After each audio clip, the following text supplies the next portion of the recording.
बिस्मिल्लाहिर्रहमानिर्रहीम। Dear students, अस्सलाम वालेकुम।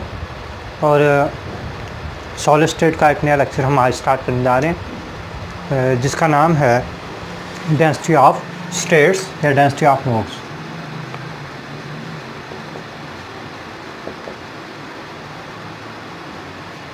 ओके जी, तो सबसे पहले हम देखते हैं कि डेंसिटी ऑफ स्टेट्स होता क्या है। डियर स्टूडेंट्स, आपको पता है कि किसी भी क्रिस्टल के अंदर कोई एटम्स की एक लेयर है और जो हर एटम है वो एक स्पेसिफिक नंबर ऑफ इलेक्ट्रॉन जो है वो कंटेन करता है। अब हर इलेक्ट्रॉन की जो अवेलेबल स्टेट्स हैं, यानी कितनी स्टेट्स के ऊपर या कितनी स्टेट्स वो सॉलिड बनते हुए बना सकता है, अवेलेबल स्टेट्स कितनी हैं उसकी, उन अवेलेबल स्टेट्स को हम नाम देते हैं डेंसिटी ऑफ स्टेट्स का। लेकिन यहाँ पे मैंने नाम लिया है डेंसिटी ऑफ मोड्स लिखा है। इसका मतलब ये है कि इलेक्ट्रॉन जो है एज अ वेव जब बिहेव कर रहा है, तो एज अ वेव बिहेव करते हुए वो इलेक्ट्रॉन कितने पॉसिबल नंबर ऑफ डायरेक्शंस के अंदर प्रोपोगेट कर सकता है, उस प्रोपोगेशन डायरेक्शन को हम कहते हैं नंबर ऑफ मोड्स। और नंबर ऑफ़ मोड जो हैं उन्हें फाइंड करने के लिए हम फार्मूला यूज़ करते हैं। वो फार्मूला है dN = G फ्रीक्वेंसी और dV। ठीक है, इसका मतलब ये है कि these are the possible number of modes and this is the density of states, this is the frequency of propagation. यहाँ तक बात क्लियर है? तो इसके बाद हम आगे चलते हैं। आइंस्टाइन ने क्या कहा कि एटम जो हैं वो इंडिविजुअली एक्ट कर रहे हैं, लेकिन हम जो स्टेटमेंट अब बनाने जा रहे हैं अगले केस के लिए वो ये है कि हमारे पास जो इलेक्ट्रॉन्स हैं वो वेव है, और प्रोपोगेशन ऑफ वेव जब हार्मोनिक ऑसिलेटर से हो रही है तो हमारे पास तो प्रोपोगेशन ऑफ वेव जो है वो प्रोपोगेशन ऑफ वेव कितने पॉसिबल डायरेक्शंस के अंदर, क्योंकि अब हमारे पास हम ये नहीं कह सकते कि जो इफ़ेक्ट है वो एक्सक्लूड कर दो, क्योंकि इलेक्ट्रॉन अगर कंबाइन है तो हर एक का इफेक्ट उसके साथ ऐड अप होगा। यहाँ तक बात क्लियर है? अब हम स्टार्ट करते हैं अपने इस टॉपिक को जिसमें हम डेंसिटी ऑफ स्टेट्स निकालेंगे। तो स्टार्ट करने के लिए मैं क्या करता हूँ, मैं सबसे पहले कंसीडर करता हूँ मेरे पास वन डायमेंशनल केस है। वन डायमेंशनल केस के अंदर क्या है कि मेरे पास एक चेन ऑफ एटम है। उस चेन ऑफ एटम की जो लेंथ है वो मेरे पास है कैपिटल L। अब मैंने यहाँ से कंसीडर किया कि मेरे पास जो एटम्स हैं वो दो जगह पे पड़े हुए हैं। एक एटम यहाँ पे पड़ा हुआ है, ठीक है, इसको A कह लें, इसकी अपर एंड को B कह लें। इसी तरह से एक एटम यहाँ पे पड़ा हुआ है जिसको आप C कह लें और अपर एंड को D कह लें। ये जो अभी हमारे पास इसके अलावा भी एटम्स हैं, ठीक है। यहाँ से लेकर यहाँ तक का जो डिस्टेंस बताने वाली वेक्टर है उसको आप पोजीशन वेक्टर भी कह सकते हो, और वो एक्स से हम रिप्रेजेंट कर रहे हैं। एक बात। दूसरी बात कि हमारे पास ये एटम चूँकि ऑसिलेट करेगा, साउंड वेव प्रोड्यूस होंगी, फोनॉन्स प्रोड्यूस होंगे, तो इसकी कंप्रेशन और रेयर फ्रैक्शन होगी। तो इसमें क्या होगा कि एटम जो है वो आगे पीछे इस तरह से ऑसिलेट करेंगे, और ऑसिलेट करते हुए वो एटम यहाँ तक चला जाएगा, और यहाँ तक जाएगा तो ये फाइनल पोजीशन, ये इनिशियल पोजीशन। तो इसका जो रिजल्टेंट बनेगा उसे हम कह लेंगे UX और T, यानी डिस्प्लेसमेंट। यहाँ पे X 0 है, यहाँ पे X = L है। ये आगे जाके आपको पता चलेगा कि कितना ज़रूरी है। इसी तरह से ये भी एटम प्रोपोगेट करेगा, तो यहाँ पे वेव जो प्रोड्यूस होगी, वो वेव प्रोड्यूस होने का मतलब ये है कि हमारे पास एटम जो है यहाँ तक गया है, ठीक है। तो ये जो पोजीशन नहीं बनी है इसको हम A' कह सकते हैं, और इसको हम B' कह सकते हैं, इसको C' कह लें और इसको D' कह लें। यहाँ तक बात क्लियर? अब आपके पास जो डिस्प्लेसमेंट A या = B, जो डिस्प्लेसमेंट बना है वो कितना है, UX T। इसी तरह से जो हमारे पास यहाँ से लेकर यहाँ तक C और C' बना है वो कितना है, वो हमारे पास UX T ही है। लेकिन ओरिजिनल पोजीशंस के दरमियान में जो लेंथ है वो हमारे पास लेंथ कितनी है, dx, चेंज इन लेंथ।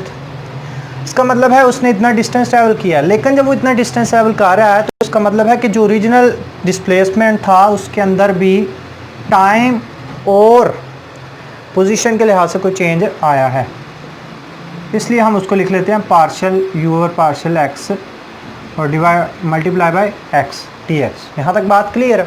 ये हमारे पास बन गया C into C is equal to D into D. ठीक है जी। अब इसके बाद हमारे पास स्ट्रेन निकालना चाह रहे हैं हम, तो स्ट्रेन कैसे निकालते हैं? स्ट्रेन जो है वो हम ई से रिप्रेजेंट कर रहे हैं और इसको हम कह लेते हैं चेंज इन कॉन्फ़िगरेशन, ठीक है, divided by original configuration. Change in configuration कौन सी है? चेंज इन कॉन्फ़िगरेशन हमारे पास है B into B dash minus B dash into D dash into B minus T और divided by B into D. ठीक है जी। अब आपके पास यहाँ से इसको सॉल्व करो। बी डॉट डी डैश किसके इक्वल है? B dash D dash equal है हमारे पास बी डैश डी के plus D into D dash, आगे माइनस आएगा। बी डी किसके इक्वल है? बी है इक्वल है हमारे पास B into B dash plus B dash into D divided by B D. तो इसमें से कौन कौन सी चीज़ कैंसिल हो सकती है? ये हमारे पास दो टर्म्स कैंसिल, पीछे क्या बचा? D into D dash minus B into B dash divided by B into D.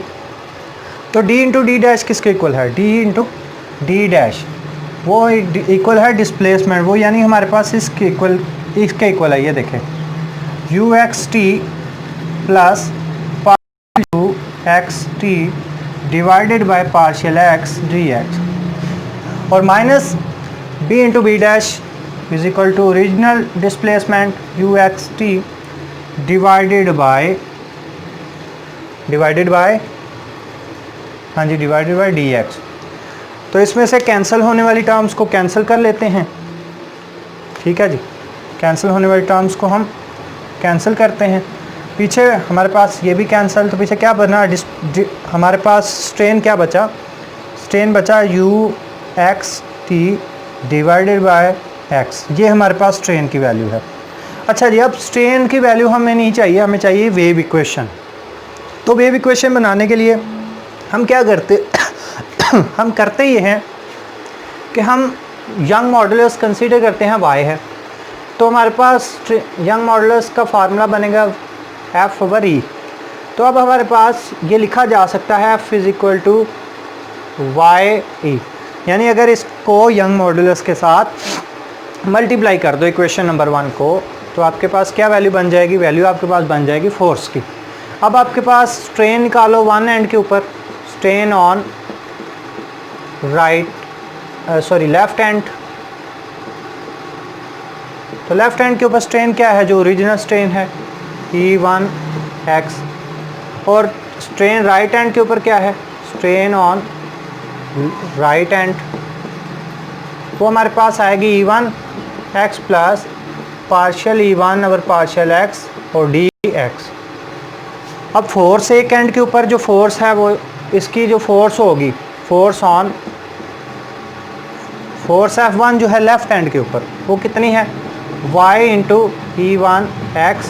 और राइट हैंड के ऊपर F2 के इक्वल है E2x प्लस E1 ही कहेंगे प्लस पार्शियल E1 और पार्शियल x dx। ठीक है जी। अब आपके पास नेट फोर्स निकालने का यहाँ पे क्या फार्मूला है कि दोनों फोर्सेस अपोजिट हैं, तो इसका मतलब है कि हमारे पास हम लिख सकते हैं नेट फोर्स को F2 माइनस F1। तो ये हमारे पास जो बचेगी वैल्यू, क्या बचेगी? वो वैल्यू ये तो कट जाएगी ना, ये वैल्यू कट जाएगी, तो पीछे क्या बचेगा? ये बचेगा D1 ओवर dx और dx। ये पार्शियल इसलिए है क्योंकि ये दो क्या नाम है वेरिएबल्स पे डिपेंडेंट है। यहाँ पे ये आ गया F नेट, और F नेट जो हमें पता है F नेट इक्वल होता है हमारे पास MA के, और A जो है फर्दर वो किसके इक्वल होगा? वो फर्दर इक्वल होगा हमारे पास पार्शियल स्क्वायर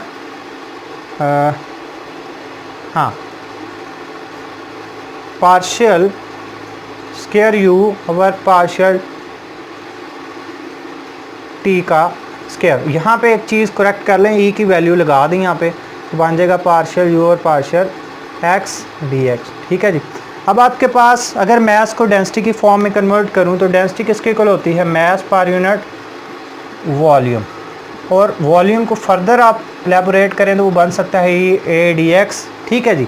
अब इसका मतलब है ए अगर 1 है, ए अगर 1 है तो हम 1 मीटर स्क्वायर है, हम लिख सकते हैं इस इक्वेशन को m is equal to rho d x. उस रो डी एक्स को इन दो यहाँ पे पुट कर दें वैल्यू सारी को, क्या बनेगा, फोर्स बन जाएगी हमारे पास रो डी एक्स। ठीक है, इनटू ये यहाँ पे m की जगह पे पार्शियल स्क्वायर u और पार्शियल t का square is equal to partial u और पार्शियल x का स्क्वायर। तो यहाँ से y भी आएगा क्योंकि y भी साथ मल्टीप्लाई हो रहा है ना, यहाँ पे y भी ये साथ मल्टीप्लाई हो रहा है। ठीक है, तो अब इसमें आप क्या कर सकते हो, इसके अंदर यहाँ पे भी dx था, उन दोनों को आप कैंसिल कर दो, तो क्या बनेगा, पार्शियल स्क्वायर u और partial t square is equal to y partial square u over partial x square. ठीक है, is multiply by y over rho. तो ये हमारे पास जो फार्मूला है, ये हमारे पास अगर अंडर रूट होता, इलास्टिसिटी मॉडुलस होता, तो ये हमारे पास उसकी इक्वेशन बन जानी थी wave sorry speed of sound की। हम लिख सकते हैं इस पूरे एक्सप्रेशन को u x square is equal to 1 by v S square partial square u over partial t का स्क्वायर। यहाँ तक बात जो है बहुत आसान थी, ये सबको समझ आ गई होगी, यानी हमने वेव इक्वेशन बना ली है। अब v जो है वो प्रोपोगेशन डायरेक्शन, प्रोपोगेशन वेलोसिटी है वेव की। तो अब हम इसका सोल्यूशन एक निकालेंगे पहले। ठीक है, सोल्यूशन को निकालने के लिए हम क्या करते हैं, हमारे पास इक्वेशन कौन सी है, partial square u over partial x square is equal to 1 over V S square और partial square u over partial x का स्क्वायर। हम कंसीडर कर लेते हैं कि u हमारे पास चूँकि फंक्शन ऑफ x और t है, तो वो इक्वल हो सकता है f ऑफ x और g ऑफ t के। ये हमने सेपरेशन वेरिएबल ऑफ ये हमने क्या किया है, वेरिएबल सेपरेशन ऑफ वेरिएबल यहाँ पे कर लिया। अब हम इसकी डबल डेरिवेटिव करते हैं, पहले x के लिहाज से, फिर दोनों तरफ x लगा दिया है। x के लिहाज से करेंगे तो ये बन जाएगा x square is equal to f of x की हो रही है, तो ये हो जाएगा f ऑफ x। ठीक है, G T as it is रहेगा क्योंकि कांस्टेंट है। इसी तरह से अगर हम टाइम के लिहाज से करेंगे तो क्या बनेगा, टाइम के लिहाज से हमारे पास f ऑफ x रह जाएगा और जो हमारे पास partial square g over partial t square. ठीक है यहाँ तक। अब आप इसको इक्वेशंस में पुट कर दो, यहाँ पे इन दोनों वैल्यूज़ को इन इक्वेशंस के अंदर, इस इक्वेशन के अंदर पुट करेंगे तो वैल्यू हमें क्या हासिल होगी, वैल्यू हमें हासिल होगी partial square f over partial x square G T is equal to 1 over V S square.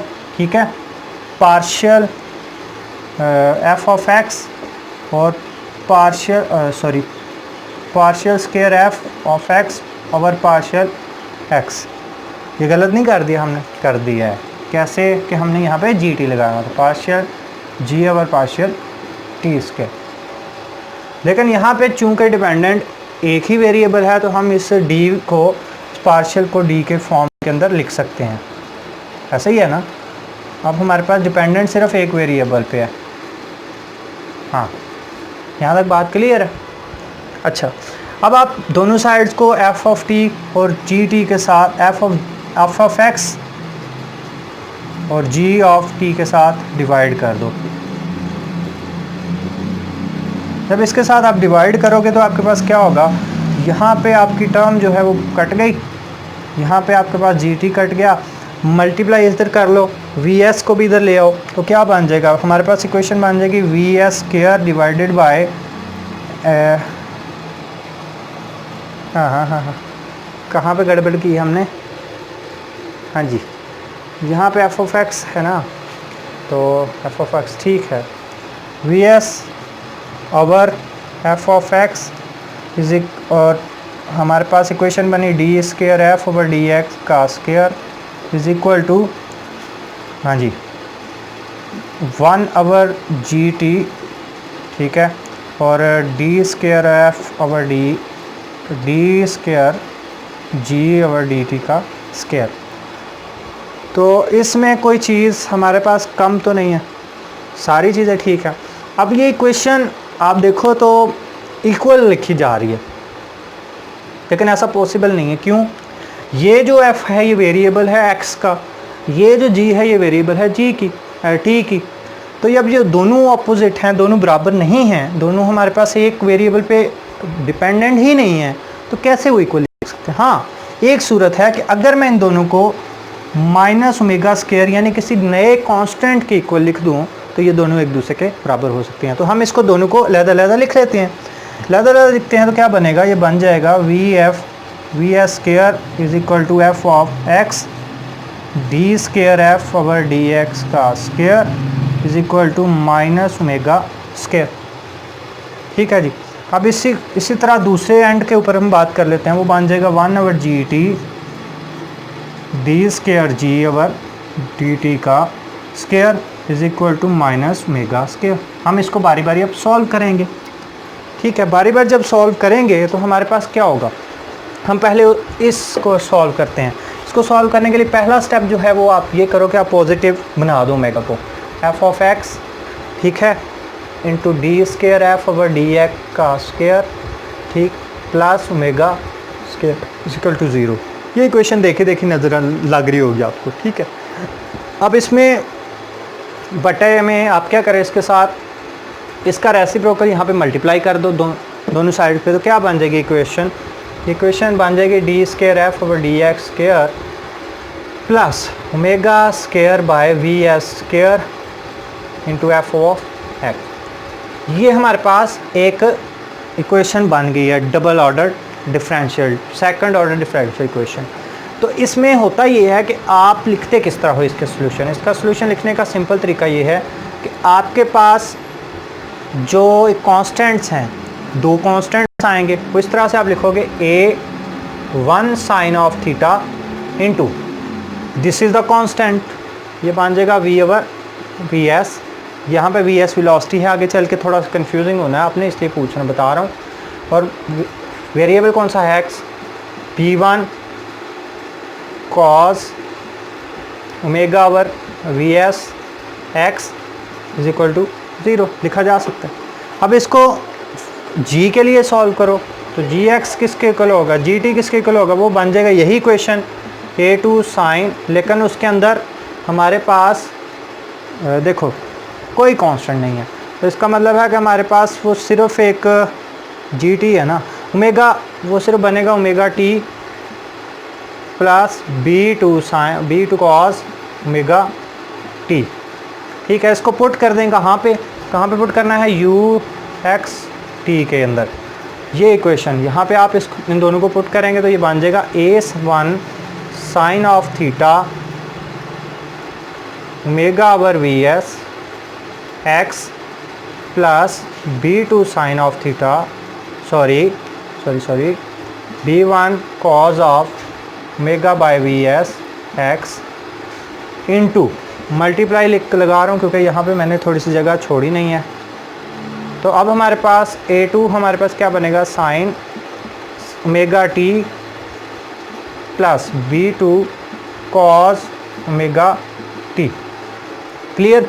अब ओमेगा और वी एस की वैल्यू निकाल लेते हैं। क्या वैल्यू है? ओमेगा और v s is equal to, पहले ये निकाल लूँ फिर मैं आपको, बल्कि पहले जो मैं चीज़ आपको बताना चाह रहा हूँ वो कर लेते हैं।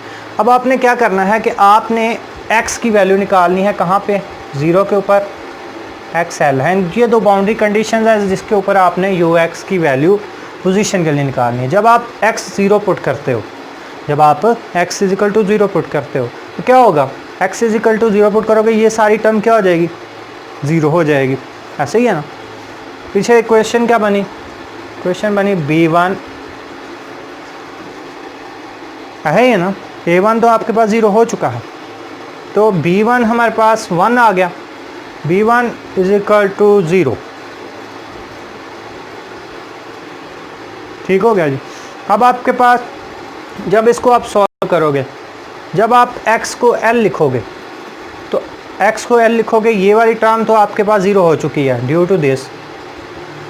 अब आपके पास x is equal to l है तो यहाँ पे l लगाते हैं, तो साइन जो है, साइन 1 कहाँ पे होगा, क्योंकि कोई वैल्यू आ रही है, साइन 0। अब देखो ये होगा कि आपके पास इज इक्वल टू जब 0 लिखोगे, अब जब आप इसको लिखोगे इज इक्वल टू 0, 1 मिनट, सिर्फ 1 मिनट दीजिएगा, मैं आपको 1 मिनट में बताता हूँ ये क्या हम कर रहे हैं। हाँ जी, मैं ये कह रहा हूँ कि आपके पास जब x नॉट था, मैं सिंपल आपको कर देता हूँ कि जब आपके पास u जो है वो 0 और t है, ये तो हो गया 0, पीछे ही बचा ये v1, ठीक है, v1 into g T is equal to 0। G t 0 नहीं हो सकता क्योंकि टाइम के ऊपर तो कोई, टाइम के ऊपर डिपेंडेंस तो है ही नहीं, यहाँ पे हम तो फ्रीक्वेंसी की बात कर रहे हैं, और वैसे भी अगर टाइम के ऊपर 0 कर देंगे तो टोटल मोशन ही 0 हम कंसीडर कर लेंगे, तो इसलिए हमारे पास जी टी तो हो सकता है, 0 बिल्कुल भी नहीं। फिर क्या 0 होगा, b1। जब b1 0 हो गया, इसी तरह से आप इसको मैं मिटा दूँ ताकि आपको चीज़ें समझने में थोड़ी सी और आसानी हो। ये वाला हिस्सा मैं मिटा रहा हूँ।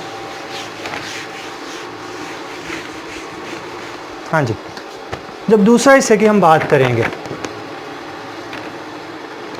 अब हम बात करते हैं हमारे पास x इजिकल टू एल की, ये बाउंड्री कंडीशन है। जब x इजिकल टू एल की बात करेंगे तो हमारे पास क्या बनेगा, u into l into t, a1 sine omega over we s l g into t is equal to 0। फिर वही बात, b 0 हो गया ना, b1 तो 0 हो गया, अगर b1 यहाँ पे पुट करता हूँ तो फिर ये भी 0 हो जाएगा, तो b1 0 हो गया है, तो ये gt तो हमारे पास फिर अगेन 0 नहीं हो सकता, कैन नेवर भी।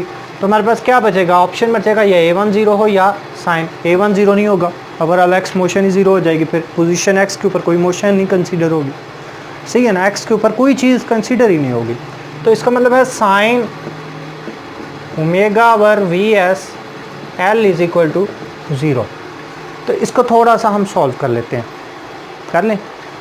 अब ओमेगा हमारे पास, ओमेगा ओवर वी एस किसके इक्वल होता है, ओमेगा हमारे पास एंगुलर फ्रीक्वेंसी v, ठीक है, ओवर वी एस। तो हमने जानते हैं v s is equal to velocity is equal to F of lambda, तो जब हम ये लिखेंगे तो ये बन जाएगा 2 बाई ओमेगा वी एस की वैल्यू v ओमेगा लैम्डा, ये इसके साथ कैंसल, तो ये बन जाएगा हमारे पास 2 pi by lambda which is equal to k। तो इसका मतलब है कि यहाँ पे हम k लगा सकते हैं, हम लिख सकते हैं sign k l is equal to 0, और साइन के एल यहाँ पर अगर n पाई हो, पाई वाली कोई भी वैल्यू हो तो 0 हो सकता है, sine k l is equal to sine n pi. तो ये हमारे पास के एल की वैल्यू निकालो, यहाँ से k l is equal to n pi, और k की वैल्यू अगर निकालोगे तो बन जाएगी n पाई बाई l, ठीक है। यहाँ पे ये वैल्यू लगा दो, कहाँ पे, इस इक्वेशन के अंदर, तो आपके पास क्या बन जाएगा, u l t is equal to, यहाँ पे आपने वैल्यू लगा दी, सिंपल, आप याद रख लो इसको ना। तो यहाँ से आपकी जो वैल्यू आ गई वो बन गई आपके पास f ऑफ x जो बना वो बन गया a1 sine n pi by l और x वहीं पे। अब आपके पास हिस्सा जो है दूसरा, जो टाइम वाला डिपेंड फैक्टर है, जो gt वाला फैक्टर, उसके लिए आपने क्या करना है, आपने जैसे मैंने यहाँ पे 0 पुट किया, आपने उसका डेरिवेटिव लेके उसको 0 पुट करना है। जब आप उसको 0 पुट करोगे तो आपके पास जो वैल्यू आएगी वो आएगी cos 2 pi frequency into T, ठीक है। यहाँ तक बात समझ आ गई होगी। ये थी हमारी किसकी वैल्यू, फ्रीक्वेंसी की, सॉरी ये वैल्यू हमारी किसकी थी, एफ ऑफ एक्स की, या आप डिस्प्लेसमेंट की वैल्यू भी कह सकते हो। डिस्प्लेसमेंट का हमने सोल्यूशन यहाँ तक निकाल लिया। अब आगे हमने क्या करना है, आगे हमने इसकी फ्रीक्वेंसी निकालनी है। यहाँ से अगर एक चीज़ अभी मैं साबित करूँगा, थोड़ी देर बाद वो चीज़ बताऊँगा कि हमारे पास जो स्ट्रिंग है वो स्ट्रिंग तो खुद एक कॉन्टीन्यूस है, लेकिन उस स्ट्रिंग का जो बिहेवियर है, उसकी जो मोड्स हैं, जो फ्रीक्वेंसी है, जो वाइब्रेशंस हैं, वो हमारे पास क्या हैं, वो कॉन्टीन्यूस नहीं है।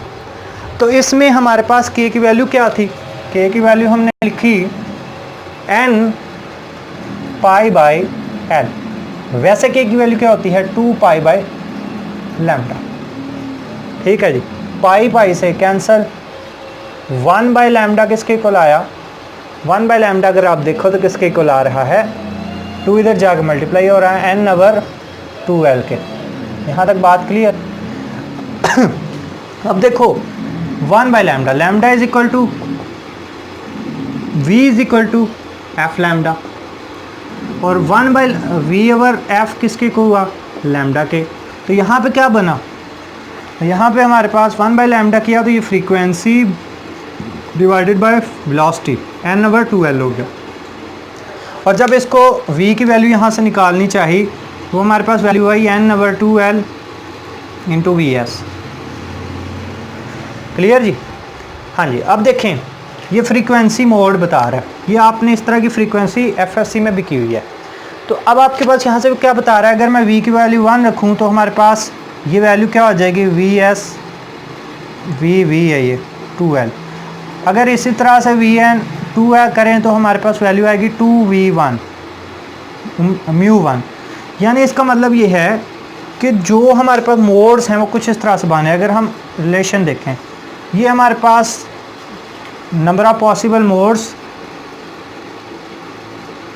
और ये हमारे पास फ्रीक्वेंसी, तो हमारे पास क्या होगा, पहली वैल्यू यहाँ पे है वो इसके साथ यहाँ पे मैच करेगी, दूसरी वैल्यू हमारे पास यहाँ पे है तो वो इसके साथ यहाँ पे मैच करेगी। यानी हमारे पास कि वैल्यू जो हैं वो पहली वैल्यू का, पहली फ्रीक्वेंसी का, ओरिजिनल फ्रीक्वेंसी का क्या आ रहा है, ओरिजिनल फ्रीक्वेंसी का इंटेग्रल मल्टीपल आ रहा है। यहाँ तक बात आपको होपफुली समझ आ गई होगी। ये था पहला पार्ट इस चीज़ का कि जहाँ पे हम वन डायमेंशन की बात कर रहे हैं। लेकिन आपको पता है कि मैं जब भी सॉलिड की बात करूँगा तो मैं एक 3 डायमेंशनल स्ट्रक्चर की बात करूँगा।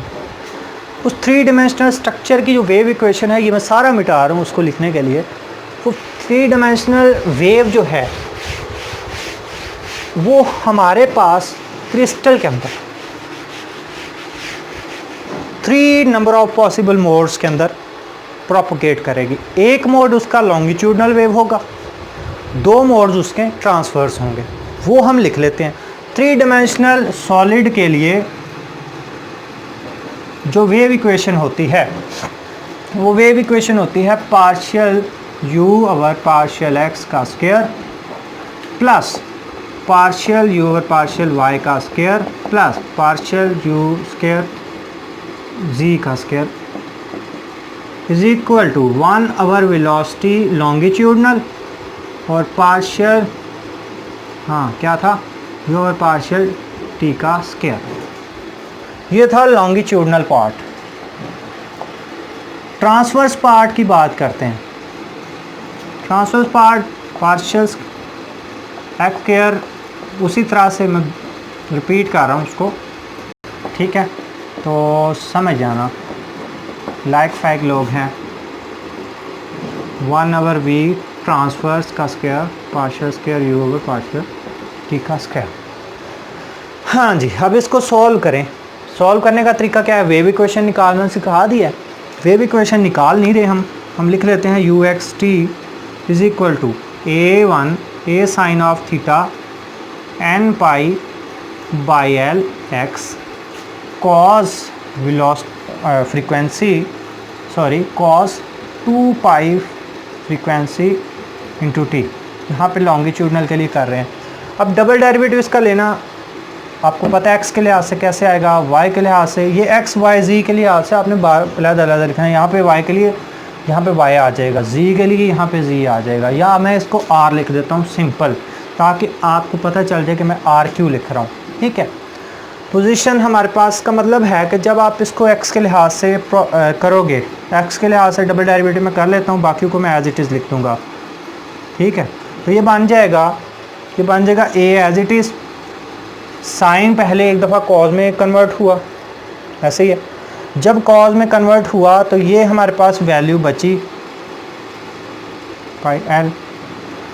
फिर क्या हुआ, कॉज दोबारा जब डबल डेरिवेटिव किया, ये नहीं, इसको कुछ नहीं हो रहा क्योंकि एक्स के लिहाज से कर रहे हैं। फिर से क्या हुआ, एन पाई बाई एल, लेकिन इस दफ़ा माइनस भी साथ है क्योंकि कॉज को दोबारा साइन के अंदर ला रहे हैं। इसका मतलब यह है कि वैल्यू वापस आई साइन के अंदर N pi by L R, R ही लिख लेता हूँ मैं, आगे इसको जहाँ पे वाई जी होगा वहाँ पे वैल्यू पुट करते हुए अलग-अलग लिख दूँगा। Cos 2 pi V L T, ये हो गई आपके पास किसकी, एक्स, यानी इस पूरे पोर्शन की मैंने कंबाइन लिख दी। Clear, is it clear? अच्छा, अब आपके पास y के लिए, सॉरी t के लिए करेंगे तो कैसे आएगा।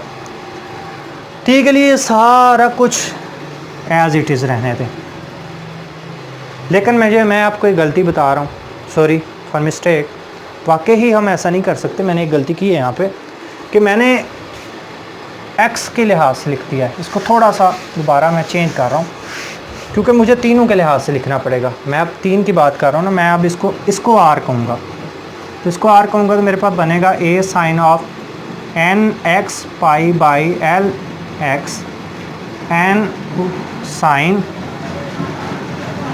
N Y pi by L Y sine N G pi by L G और cos 2 pi velocity T. Thank you जी, रिमाइंड हो गया मुझे। तो अब इसकी डबल डेरिवेटिव पहले x के लिए करते हैं। x के लिए जब मैंने बताया आपको करेंगे तो क्या आएगा, x के लिए वैल्यू आएगी partial square u over partial x square is equal to minus a pi square n square over l का स्क्वायर। x के लिए, सिर्फ x के लिए, बाकी सारा कांस्टेंट। तो क्या बचेगा ये, तो हमारे पास बन गया साइन, बाकी सारा एज इट इज़ लिखे हैं क्योंकि x ख़त्म हो गया ना, n x pi by L x sine N Y pi by L Y sine N G pi by L G और आगे cos as it is v t t. मैं अगर इसको डबल स्लैश के साथ लिख दूँ तो कोई परेशानी वाली बात नहीं है, आपने समझ नहीं। अब मैं इसको सिर्फ वही वैल्यूज़ लिखूँगा बोर्ड के ऊपर जो आपके पास की हैं ओरिजिनल। जब आप इसको करोगे, इसको करते हो तो आपके पास माइनस ए N square, sorry N Y square, ओहो क्या हो गया है, पाई बाई एल स्क्वायर। तो आपके पास बाकी सारी को एज इट इज़, ठीक है। इसी तरह से partial u over partial z आएगा, क्या होगा, वो बन जाएगा minus A n z square pi by l का स्क्वायर और बाकी सारा कुछ एज इट इज़, ठीक है। लेकिन जब टाइम की बात करूँगा तो टाइम के लिए क्या करना पड़ेगा, टाइम के लिए मुझे इसको चेंज करना पड़ेगा। टाइम के लिए मैं चेंज करता हूँ तो partial u over partial T जो है, हाँ सारा कुछ उसी तरह, यानी माइनस आ जाएगा। माइनस क्यों आएगा, पहले ही जब डेरिवेशन करेंगे इस कॉस की तो वो माइनस में आएगा, ठीक है। तो इसका मतलब है ये बनेगा 2 पाई है, 2 पाई वी 2 पाई वी, इसका मतलब ये बन जाएगा 4 पाई स्क्वायर वी का स्क्वायर, ठीक है। बाकी ये बनेगा ए साइन, उसी तरह से सारी टर्म्स साइन,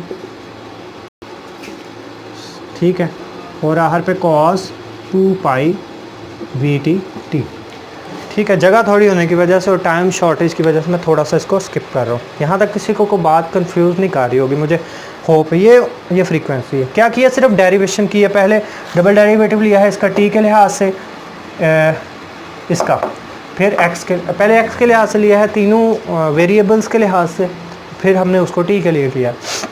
अब इसको हम यहाँ पे अगर पुट करते हैं तो पुट अगर मैं कर दूँगा तो भी ठीक है, अगर नहीं भी करूँगा तो फिर भी आपको चीज़ समझ आ जानी चाहिए। मैं पुट करने के लिए डायरेक्ट क्या करता हूँ, मैं ये जो सारी टर्म है ना, माइनस मैं कॉमन ले लेता हूँ, माइनस ए, ठीक है, ए हमारे पास सेम है, और हम कॉमन क्या ले सकते हैं, sine n x pi over l x sine N Y pi by L Y sine N G pi by l c, ठीक है। और कॉस भी आपके पास आ सकता है डेरिवेशन के अंदर कॉमन, 2 पाई वी टी, ठीक है जी 40। अब इसमें फैक्टर्स कौन कौन से हैं वो देख लेते हैं। वो फैक्टर्स हैं हमारे पास n(x²) बाय n(x) पाई भी, यहाँ पाई स्क्वायर भी कॉमन ले लो क्योंकि आगे हमें ज़रूरत पड़ने वाली है। ये बन जाएगा n(x² pi plus ny² plus nz का स्क्वायर, ठीक है जी, डिवाइडेड बाय l²। क्लियर। दूसरी साइड पे बिल्कुल यही सारी चीज़ें कॉमन आएंगी, लेकिन साथ में क्या कॉमन आएगा, -4π²। ये सारी चीज़ें टोटल 4π² और वेलोसिटी का स्क्वायर डिवाइडेड बाय वेलोसिटी का स्क्वायर। ठीक है जी, यहाँ तक बात क्लियर हो गई होगी। हाँ, यहाँ तक वैल्यू वेलोसिटी क्योंकि दूसरी साइड पे है। अब हमारे पास इस इक्वेशन को अगर मैं थोड़ा सा सिंप्लीफाई करना चाहूँ, कैसे कर सकता हूँ, माइनस माइनस के साथ प्लस हो गया, ए चूँकि इधर भी था, ए उधर भी था, ये भी कैंसिल, ये भी कैंसिल, ये भी कैंसिल, ये भी कैंसिल, ये दिस, तो पीछे क्या बचा, पीछे बचा π², ठीक है, into n(x² plus ny² plus nz का स्क्वायर बाय l का square is equal to 4π² frequency का स्क्वायर डिवाइडेड बाय वेलोसिटी का स्क्वायर। तो इसमें से कैंसिल हो गए। तो अगर हम वेलोसिटी की वैल्यू, अगर हम यहाँ पे फ्रीक्वेंसी की वैल्यू निकालना चाहते हैं, फ्रीक्वेंसी की वैल्यू हमारे पास निकल सकती है, फ्रीक्वेंसी का square is equal to n(x² plus ny² plus nz का square divided by 4l into velocity. लेकिन यहाँ पे चूँकि ये लॉन्गिट्यूडनल वेलोसिटी है, इस तरह से ये भी हमारे पास लॉन्गिट्यूडनल बना। तो अब आपके पास क्या हुआ, इसको हम लिख सकते हैं vs का स्क्वायर, कोई इसमें परेशानी वाली बात नहीं है। यही चीज़ अगर ट्रांसफर्स के लिए करेंगे, ट्रांसफर्स के लिए भी तो यही चीज़ होगी ना, तो फिर वैल्यू उसकी क्या आएगी, उसकी वैल्यू भी सिमिलर आएगी, n(x² plus ny² plus nz का स्क्वायर ओवर 4l का स्क्वायर। ठीक हो गया। ये हमारे पास तीन डायरेक्शंस, ये तीन n बता रहे हैं कि आपके पास नंबर ऑफ़ जो पॉसिबल मोड्स हैं वो कितने हैं। वो हमारे पास नंबर ऑफ़ पॉसिबल मोड जो हमें मेरे पास वो कितने हैं, वो 3 हैं। अब वो 3 हैं तो इसका मतलब है कि मैं लिख सकता हूँ k की फॉर्म के अंदर, kx किसके इक्वल होता है, kx होगा n(x pi by l, ky equal होगा n(y पाई बाई l और kz इक्वल होगा n पाई बाई l। तो अगर k की बात करें तो k जो है हमारे पास बन सकता है kx² प्लस ky² kz का स्क्वायर। अब ये इसी सूरत में पॉसिबल है कि अगर ये मेरे पास 3 डायमेंशंस हैं, k को मैं यहाँ से रेडियस कंसीडर करूँ या रिजल्टेंट वेक्टर कंसीडर करूँ, तो मेरे पास ये पॉइंट्स इस तरह से मीट कर रहे हों। ये हमारे पास kx होगा, ky होगा और kz होगा। इसका मतलब ये है कि वेक्टर स्पेस के अंदर r को पोजीशन अगर हम मानते हैं तो k स्पेस हमने कोई कंसीडर कर ली, उस k स्पेस के अंदर हमारे पास कोई n नंबर ऑफ़ जो ऑब्जेक्ट्स हैं, n नंबर ऑफ़ पॉइंट्स हैं, वो क्या हैं, वहाँ पे वो मौजूद हैं। जब आपके पास वो मौजूद हैं तो अब हम सिंपल फॉर्म के अंदर जो k की वैल्यू है उसको निकालना चाहते हैं, लेकिन उससे पहले हम फ्रीक्वेंसी के मोड्स की वैल्यू को निकालेंगे। और वो वैल्यू निकालने के लिए हमारे पास सिंपल तरीका क्या है, v is equal to f lambda. मुझे डस्टर नहीं मिल रहा, ठीक है।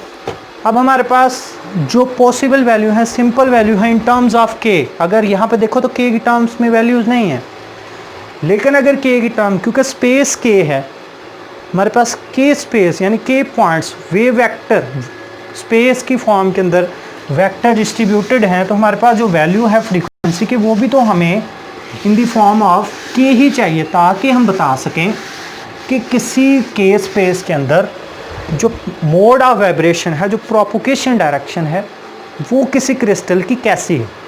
उसको देखते हैं। v इज़ इक्वल टू हमारे पास एफ लैम्डा होता है, लेकिन यहाँ पे एफ जो है वो हम चूँकि म्यू कंसीडर कर रहे हैं तो ये लैम्डा हो जाए।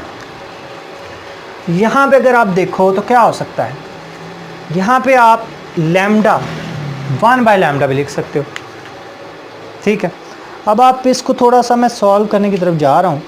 तो सॉल्व करने के लिए क्या करोगे, आपके पास क्या फ्रीक्वेंसी निकालनी है ना। फ्रीक्वेंसी इस तरह नहीं लिखी जा सकती v/λ के, और ये फ्रीक्वेंसी आ गई। अब अगला स्टेप क्या करेंगे, अगला स्टेप आप ये कर सकते हो कि 1/λ, लैम्डा किसके इक्वल होता है, लैम्डा इक्वल होगा 2π/k के, 2π/k के, और फ्रीक्वेंसी हमारे पास ये आ गई। अब जब इसको लिखोगे तो आपके पास जो वैल्यू बनेगी वो क्या बनेगी, v is equal frequency, longitudinal frequency is equal to k v1 k/2π, ये होगी लॉन्गिट्यूडनल। ट्रांसवर्स भी इसी तरह से, फ्रीक्वेंसी, वेलोसिटी, वेव वेक्टर और 2π। इसका मतलब ये हुआ कि जो के स्पेस के अंदर ऑब्जेक्ट है वो स्फीयर लाइक है, जो कि क्रिस्टल की, जो कि एटम की प्रॉपर्टीज़ में भी आता है। लाइक क्रिस्टल्स लाइक स्फीयर नहीं। दूसरी बात, वो उसकी जो प्रोपोगेशन वेलोसिटी है जैसे हमने पीछे निकाली वो इस पर भी डिपेंड कर रहा है, यानी वो प्रोपोगेट किस डायरेक्शन वेलोसिटी पे कर रहा है, स्पीड ऑफ साउंड, यानी जो प्रोपोगेशन है स्पीड ऑफ साउंड की, ये वो वेलोसिटी है। तीसरी बात कि वो डिपेंड कर रहा है मोड्स के ऊपर। यहाँ तक बात क्लियर है आपको। अब आप इसके बाद अगली बात करें जो बहुत इंपॉर्टेंट बात है, जो अब डेंसिटी ऑफ स्टेट्स के आखिरी फार्मूला की तरफ हम बढ़ने लगे हैं। याद रखें कि हमारे पास यहाँ पे हमने कहा sphere like, but it is not sphere. हमने ये देखा कि जो v1 और v2 की वैल्यू आ रही है, यानी जो हमारे पास वैल्यू आ रही है वो मान रही है v1 k/2π और vt is equal to vt k/2π।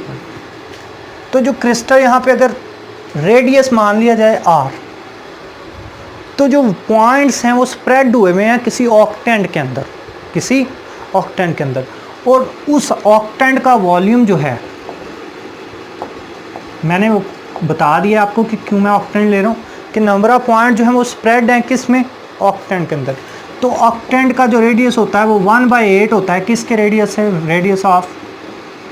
Volume of sphere से। जब वॉल्यूम ऑफ स्फीयर से वो इतना कम है, हम लिख सकते हैं 1/8 × 4/3π k³।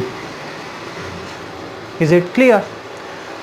जब यहाँ पे ये आ गई तो क्या कर सकता है, 1 2 will be equal to π/k। हाँ, अब ऑक्टेंट के अंदर मौजूद के स्पेस, ऑक्टेंट के अंदर जो के स्पेस फॉर्म्ड हुई है, उस के स्पेस के अंदर मौजूद हर पॉइंट जो है, अगर वो वॉल्यूम, उसका volume of each point in space जो है वो कितना है, π/L³। ये एक यहाँ पे ये देखो, लेट्स सपोज ये वाला हमारे पास पॉइंट है, इसका जो वॉल्यूम है वो कितना है, 1/π/L³। तो मैं अब देखना चाहता हूँ कि मेरे पास टोटल नंबर ऑफ पॉइंट्स कितने हैं, total number of points. Total number of points कैसे निकालोगे फिर आप, एक का ये है तो वॉल्यूम टोटल इतना है, तो इसको इस पे डिवाइड कर दो। कैसे, ऐसे डिवाइड करो, 1/6 πk³ डिवाइडेड बाय π/L³। तो ये फॉर्म इस तरह से नहीं लिखी जा सकती, 1/6 π divided by π³ k3 multiply by L³ लिखी जा सकती है ना। जब इस तरह लिखी जा सकती है तो ये हमारे पास किसके इक्वल आ जाएगा, एक तो ये 3 मार्कर हैं, लिखे एक भी नहीं रही सही से हैं, तो अब आपके पास ये बन जाएगा 1/6 vk³ डिवाइडेड बाय π²। ये टोटल नंबर ऑफ क्या है, पॉइंट्स निकल आए हैं, किसके, जो हमारे पास एटम्स जो प्रोपोगेट कर रहे हैं किसके अंदर, किसी के स्पेस के अंदर, किसी लेटेस्ट स्पेस के अंदर। के स्पेस क्या थी, किसी क्रिस्टल की रियल स्पेस, ठीक है। अब आपके पास यहाँ पे बात की है हमने ओवरऑल, लेकिन जो टोटल हमने नंबर ऑफ लेटेस्ट पॉइंट निकालने हैं, क्योंकि कुछ जो हमारे पास वेव्स हैं, जो एटॉमिक जनरेटेड वेव्स हैं, जो इलास्टिक वेव्स हैं, कुछ एक डायरेक्शन में जा रही हैं, उनकी प्रोपोगेशन डायरेक्शन k1 है, और कुछ की प्रोपोगेशन डायरेक्शन k2 है, यानी kt है। अब उनके लिए अलग-अलग से हमने क्या करना है, वेलोसिटी निकालना है k की वैल्यू। जब उनके लिए अलग-अलग k की वैल्यू निकालूंगा तो k1 की वैल्यू आपको पता है क्या है, यहाँ से k1 की वैल्यू निकाल लो।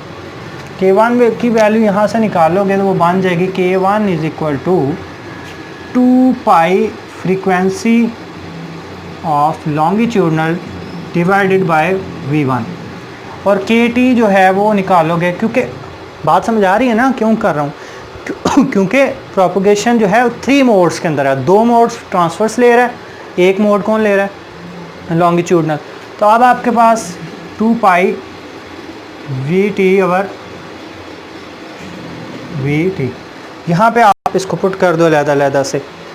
हाँ, इसको अगर आप पुट करते हो अलग-अलग से तो क्या बन सकता है, फॉर ट्रांसफर्स अगर लिखोगे तो इसको वो बन जाएगा, क्या बनेगा 1/6 या इसको इस तरह से नहीं लिखा जा सकता, v/6 pi square into k1 किसके इक्वल है, k1 इक्वल है हमारे पास 2 पाई v l divided by v का cube.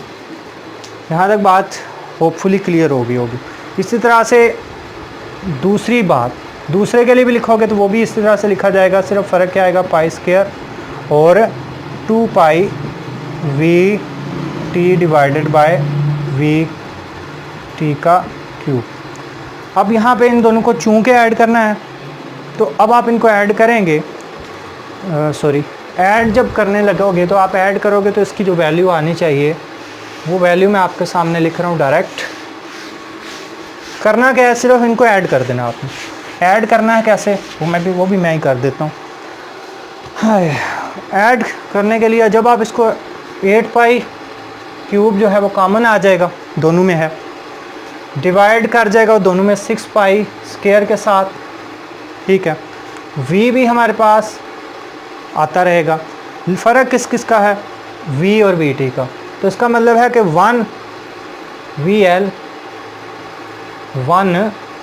vl divided by vt plus v2 vt, sorry हाँ 2 आवर v3 vt3, और v जो है फ्रीक्वेंसी भी हम यहाँ पे कॉमन ले लेते हैं, ठीक है जी। अब आपके पास यहाँ पे 2 मैंने क्यों लगाया, ये बड़ा ध्यान से बात याद रखने वाली, क्योंकि आपके जहन में यहाँ पे बात आई होगी कि मैंने यहाँ पे नहीं किया तो यहाँ पे क्यों किया। ये 2 बता रहा है आपके नंबर ऑफ मोड्स को, यानी ट्रांसफर्स कितने मोड्स हैं 2, लॉन्गिट्यूडनल मोड्स कितने हैं 1, ठीक है। यहाँ पे कंफ्यूज नहीं होना, ये एक स्टेप कैसे हो गया, ये स्टेप बिल्कुल ऐसा ही किया कि आपके पास एक जो है वो लॉन्गिट्यूडनल को शो कर रहा है, 2 मोड्स को वो ये 2 के साथ मैंने यहाँ पे शो किया है।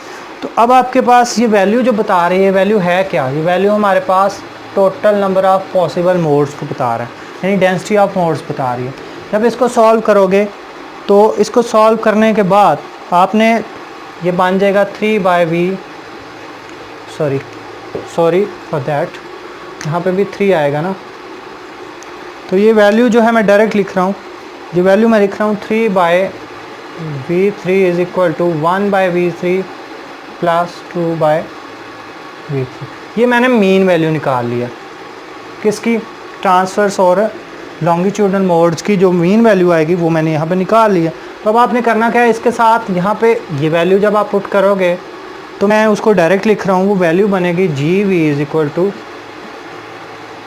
लेक्चर बहुत लंबा हो रहा है इसलिए मैं इसको डायरेक्ट लिख रहा हूँ 4v, लेकिन फिर भी अगर कोई पॉइंट आपके क्लियर ना हो तो ये बन जाएगा 3 डिवाइडेड बाय पाई भी आएगा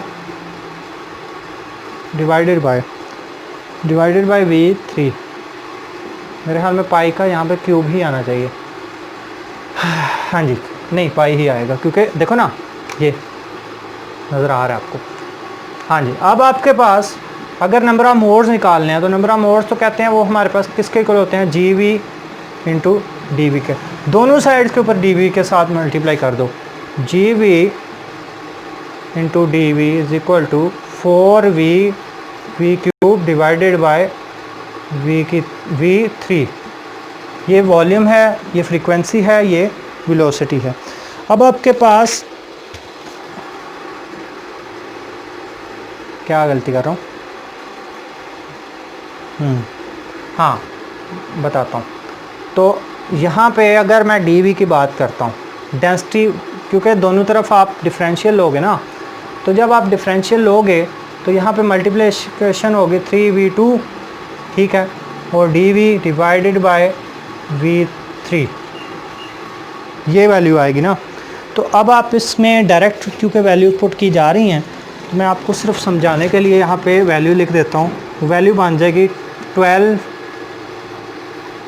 पाई v कैपिटल है, फ्रीक्वेंसी का v2 dv और डिवाइडेड बाय v3।